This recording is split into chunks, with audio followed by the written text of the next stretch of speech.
Hey everybody, it's no secret that I love the secret stories. Did you see what I did there? So cheesy. So I wanted to share something with you that just recently came out. It's an interactive phonics grid. It's available on Teachers Pay Teachers and the Secret Stories TBT store. You would not use it in presentation mode because then you wouldn't be able to move anything around. When you download it, it's a PowerPoint file, but I opened it in Google Slides with no issues.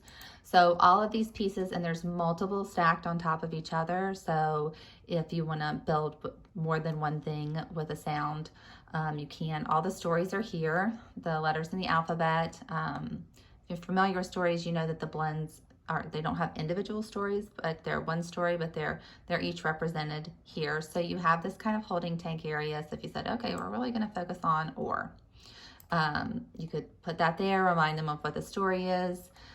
Here you have these sticky notes if you wanted to show how many sounds. So say you were going to build the word cord, you could have k or d. Now this is meant to put over sounds if they're not doing what they're supposed to. They're in letter jail. We just say the naughty corner. They think that's funny. So that's what we use. So you've got all this, which is great on its own. But then in the read this first, like who does this? It's a really big file. There's videos and examples, sample lessons, but also you can use the individual graphics as digital stickers. So you can build your own lessons and activities with it. So say you didn't want to have all, you really just wanted to focus in on some of the stories, or even just one of the stories, you could build your own grid. So here in slides, I pulled in the stories I wanted already. And then, so all you have to do is just, whoops, I don't want that. Oh, okay, I'm fine. It's not happy to not be in PowerPoint when you're trying to copy something. And then you can just paste it in. So I'm gonna pull this over and delete that.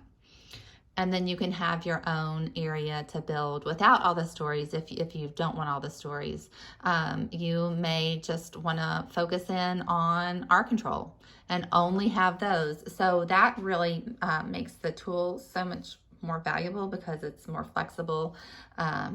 It's great to have all the stories available, but it may be too much visually, especially if you're starting the year and the kids aren't familiar with all of the stories.